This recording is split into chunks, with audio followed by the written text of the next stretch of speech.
Right, a lot of people have asked me about matriculating my car from the UK. So in this video, I'm going to attempt to tell you, well, I'm not going to attempt, I am going to tell you about the experience of matriculating my car and the process as I know it. Could be a long one, so get yourself a cup of tea or beverage of your choice, but I'll try and keep it brief. I do tend to waffle a bit and think that you know what's inside my head, so I have to concentrate and tell myself you do not know what's in my head. I have to explain it.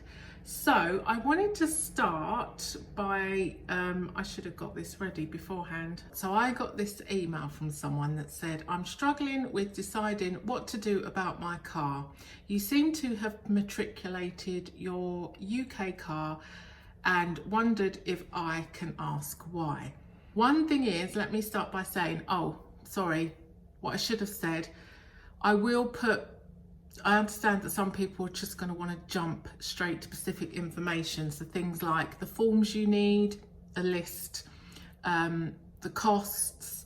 So I will put timestamps in and I'll put information in the description so you can jump to those bits so you don't have to listen to me waffling on. So anyway, so back to the question. In answer to that question, my answer is why not? Everybody is entitled to bring their vehicle, their one vehicle that they already own, tax free. However, I would say that's more for people in the UK sorry, I'm smiling because of what I'm thinking about, what I'm going to say next. The UK and Europe. So there's an American, let me get up the details. There is a Veronica who has a channel called American in Portugal. I just love what she's put in her bio of her channel. So she's just explaining her bio and what her channel's about. And she says, oh, I talk about, health insurance costs, what I need, what I can live without with importing a car to Portugal, in brackets, don't do it. That just made me laugh because I do think it's very different for people from the US, Canada. Well, it's not just me that thinks that. I'll go on to tell you from a more professional experience source what their thoughts are about that.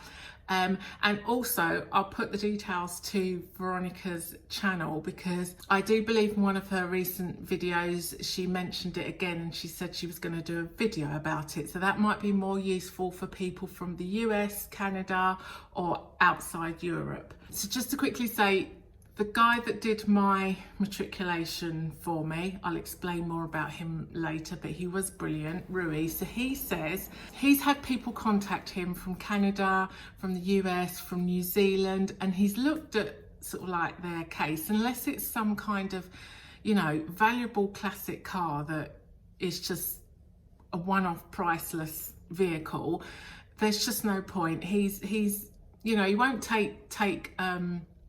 take you on and then just you don't pay him until you've got your matriculation finished anyway, so he couldn't take your money anyway. However, he has said to people it's not worth it from Canada and New Zealand. It just isn't worth it because you've got 3 lots of bureaucracy to deal with for one, which is a nightmare. So you've got the bureaucracy from your country of origin, you've got the bureaucracy of the transportation and shipping company, and then you've got the bureaucracy of Portuguese bureaucracy when you get here. So there's that, and the cost, it just isn't worth it. So this is mainly for people from Europe and the UK where you can drive your car over. So back to that question, one of the reasons why I matriculated my car, I hadn't planned to. I came over by plane in December of 2020. I had given my car or lent my car to a friend who was actually going to buy it off me. I went back to the UK in January 2021 to sort out my affairs, and one of those things I was going to sort out was selling my car to my friend. However, I got stuck in the UK It was during all the cancellations of flights during COVID. I got stuck there for 2 months, and I wasn't going to get back to Portugal unless I drove. So I said to my friend, I'm really sorry, you can't have my car, I want it back. Yeah, so I needed my car to drive back to get back to Portugal, for one. For two, I'm so glad I did. While I was here for those 2 months without my car, I was looking for cars, the same make and model, because I love my car. I didn't want anything else. And I would have had to pay, it would have cost me about 5,000 euros more to get the same car like for like. So it was a no-brainer. I'm entitled to my one car that I already own to bring it to Portugal without paying taxes. So the criteria to bring your car, you have to have lived in your country that you're coming from for a year. So if you owned a car and left it with a friend or something and been digital nomading or traveling around for a few years and you haven't been in that country, and I'll tell you why, don't even try it. So you have to have lived in the country that you're coming from with the car that you own. You have to have owned that car for 6 months minimum. I have heard some people say that import cars, you know, to be safe, it should be a year, but the actual criteria is 6 months. You have to have, sorry, I should have said this one first. You have to have proof of living in that country for 6 months. I've heard people say, oh, that's fine, I'll just do a tenancy agreement. No. You want to see what they asked for. So you have to provide utility bills, but they wanted every single utility bill. They was provided with mortgage payments, council tax, water bill, but then they wanted more. They wanted gas bill, electricity bill, broadband bill. They want to see every single household bill you have. The guy that did my matriculation is having difficulty with a case he's got at the moment because the people live with their parents-in-law, so they don't have bills, they don't have rent, they don't have mortgage, they don't have utility bills in their name. So just bear that in mind. And then you must have been in Portugal for under a year. So if that's your deadline, a year. If you've been here for more than a year, you've missed the deadline.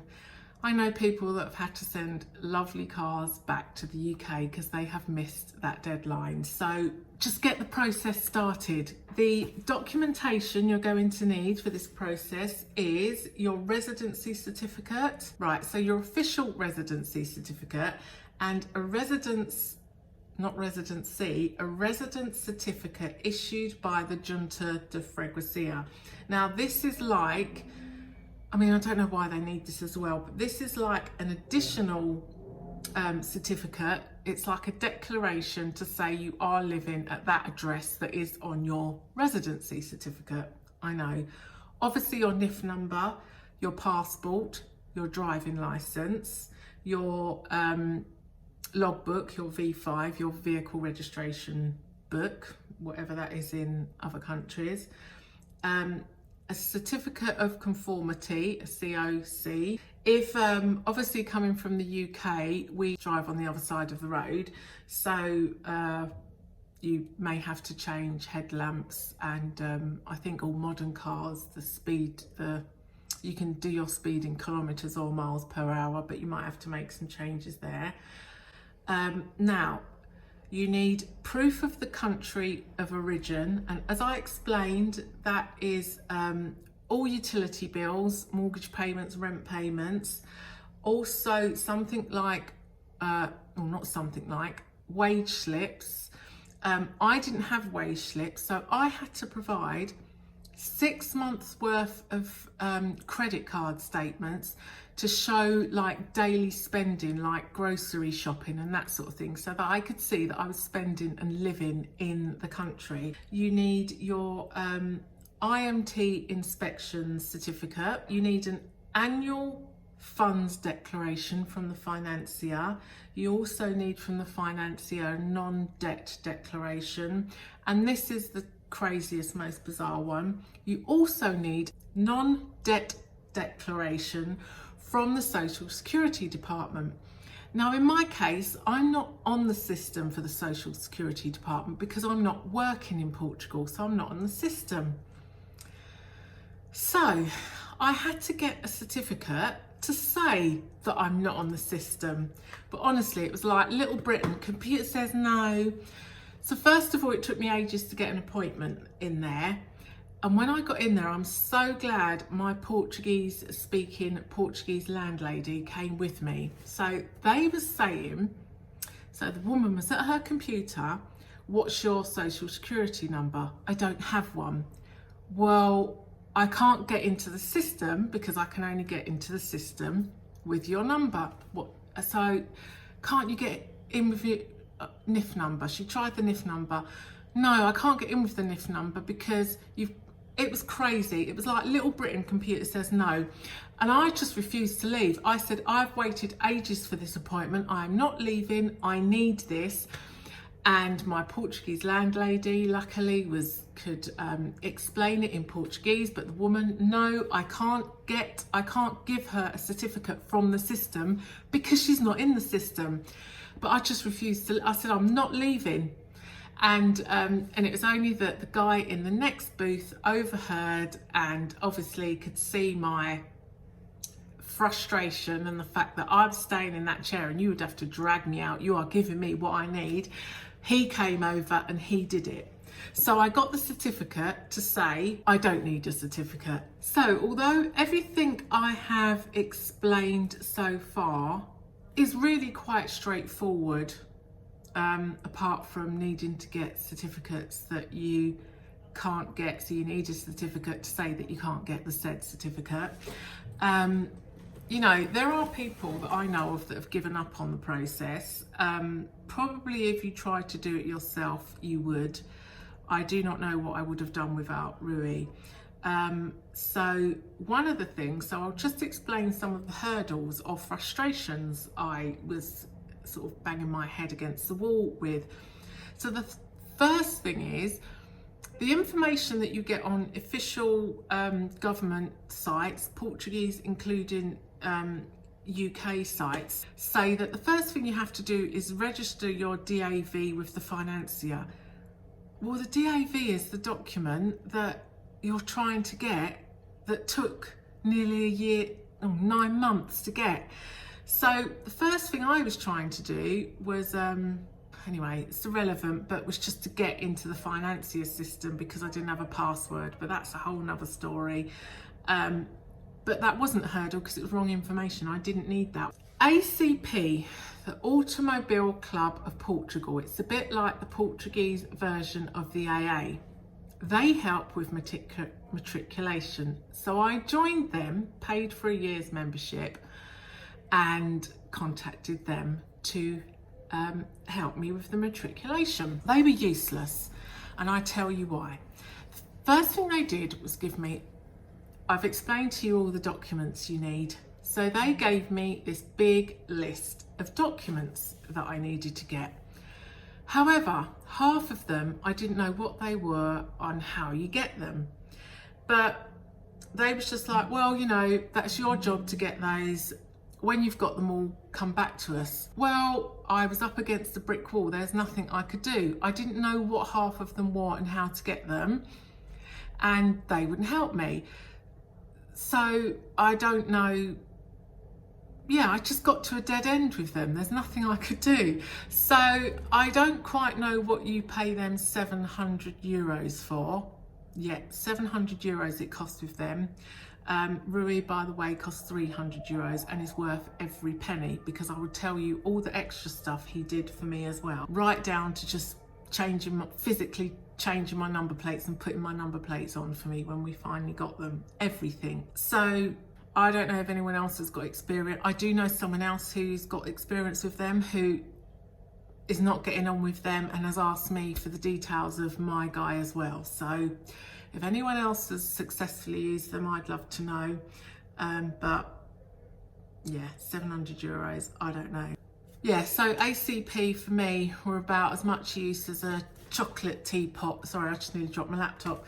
For yeah, as much use as a chocolate teapot for my PG tips, basically. What was the next hurdle I came? Oh my God. So the next hurdle was getting my COC, Certificate of Conformity, and everybody online said you just go to your main dealer and get one. So I had a Skoda. You just go to Skoda or Volkswagen Group, you know, dealership.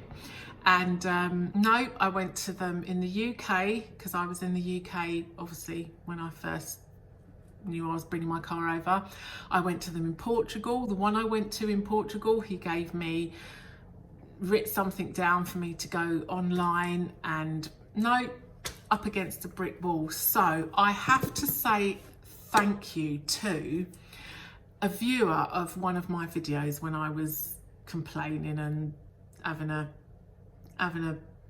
not a tantrum, but just having a whinge and crying about not being able to get this COC. And did I write down? Oh, I didn't write down the username. Damn it. Oh, I'm gonna have to find it. And oh, I'm such a numpty. Anyway, so this viewer of this video has never commented on any of my videos before and has never ever commented again. But he just put in the comments, oh, just email this email and they'll email them the details of your car, so like your VIN number and everything, and they'll send it to you. And I thought, oh, this is dodgy. Who is this person? You know, he didn't say much. That's all he said. And I thought it was someone that wanted to like clone my car or something. You know, I'm not sending those details to that dodgy email address. But I emailed them and they emailed back, yes, send all the details. And I did. I just sent the details and they sent back a certificate of conformity. Now, I don't know why I couldn't get this email from Skoda in the UK, from Skoda in Portugal, from their website. I have no idea, but thank you to, and I'm going to find it. Oh, hang on. Right, sorry, I was going to go and try and find it, but I can't. I thought I wrote it down, but I'll write it in after. So a big thank you to you for that. You don't know. I mean, Rui in his itinerary had put, that's one thing Rui did. As soon as I contacted him, he sent me a document with all the documents I need and what I need to collect, and where there was a cost for anything, he put the cost. He broke down all the costs down to what the number plates would cost, what his fee was, and it was all exactly as he said he was. There was no surprises, there was nothing different. Anyway, so he put in that list that the COC would be anything from 100 to 300 euros. I don't know, but so thank you so much to that viewer who just put that dodgy message into the comments and that email address. I owe you one. Thank you. The other thing was, this took 9 months. Now I had to give my documents, like my logbook, to the immigration lords, and but in Portugal you have to drive around with your documents. And I said, this was going on for a long time, so I said to Rui, look, if I get stopped by police, not only have I not got my documents, but because you're doing it for me, I haven't got anything. I haven't got an email or something I can show them, anything to say that, you know, this process is in hand. So I said, I need something. Anyway, so he was brilliant. He phoned IMT and he got me a document, which was a good job, because a week later I got stopped by the police. They was happy with that, And just for the record, I know other people that have been stopped by the police, and that is the one thing they are interested in. They're not interested in the driving licence, even though that is supposed to be changed within 90 days of you arriving here. But as soon as they see the non-Portuguese number plates, they want to know that you are importing that car. So yeah, I know other people that have been stopped and it's been the same thing, but they was happy with the document and proof that the process was in hand. Right, so one of the first things that you have to do, and obviously I think it's probably easier now, but when I was doing it, you couldn't get appointments for a long time ahead. So the first thing you have to do is get an appointment with your consulate, in our case, my case, the British Embassy. Because you need to fill out a declaration, a consular declaration form. They make sure that you filled it out correctly before you come for your appointment. So you fill it out, you scan it, you email it to them. So they'll check you've done that. They won't let you come to your appointment until they've seen you filled out that form correctly. And its sole purpose for this declaration is for importing a vehicle duty-free in accordance with Decree Law number 22-A/2007 of 29th of June. And you actually have to sign that under oath. You have to read a little oath thing, and yeah, and then it gets rubber stamped. Very serious. They let me into the country easier than my car. Let's get on to cost. Oh my God, and what it would have cost me if I hadn't dotted one of the I's properly and crossed one of the T's. Let me just go and get that document. Total for importing the make and model, because obviously it's different depending on the make, the model, the age, everything, of my car is €6,332.42. That's what it would have cost if we'd gone over the deadline, or I couldn't prove that I'd been living in the UK before coming over. But the amount to pay for me is a big fat zero. Result.